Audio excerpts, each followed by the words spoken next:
भारत की पवित्र नर्मदा नदी केवल एक नदी नहीं, बल्कि रहस्यों की जीवित धारा मानी जाती है।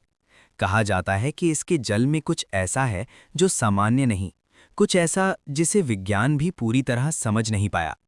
नर्मदा के किनारे एक प्राचीन मान्यता प्रचलित है कि ये नदी कभी पूरी तरह शांत नहीं होती। दिन में इसका जल सामान्य दिखाई देता है, लेकिन रात के समय, खासकर अमावस्या की रात, इसके बहाव में एक अजीब परिवर्तन महसूस होता है। जल की सतह पर हल्की हल्की लहरें अपने आप बनने लगती हैं, जबकि हवा बिल्कुल स्थिर होती है। सबसे बड़ा रहस्य है इसके पत्थर, जिन्हें नर्मदेश्वर शिवलिंग कहा जाता है। ये पत्थर बिना किसी मानवीय हस्तक्षेप के स्वयं शिवलिंग के आकार में बनते हैं। ऐसा माना जाता है कि नर्मदा का प्रवाह केवल पानी नहीं, बल्कि एक अदृश्य शक्ति को भी अपने साथ बहाता है, जो इन पत्थरों को आकार देती है।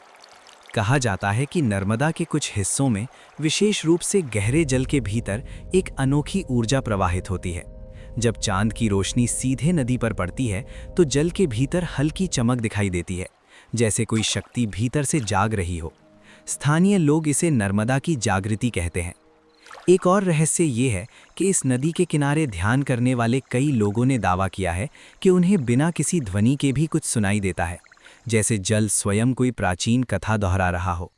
ये अनुभव हर किसी को नहीं होता, केवल उन्हीं को होता है जिनका मन पूरी तरह शांत हो। वैज्ञानिकों के अनुसार ये सब प्राकृतिक घटनाएं हो सकती हैं, लेकिन सदियों से चले आ रहे अनुभव कुछ और ही कहानी कहते हैं। शायद नर्मदा के भीतर कोई ऐसी शक्ति है जो समय, ध्वनि और ऊर्जा को अपने भीतर संजो कर रखती है। इसीलिए नर्मदा नदी को केवल एक नदी नहीं, बल्कि एक रहस्यमयी चेतना माना जाता है। एक ऐसी धारा जो अपने भीतर अनगिनत अनकहे रहस्य छपाए हुए है। और शायद ये रहस्य हर किसी के लिए नहीं है,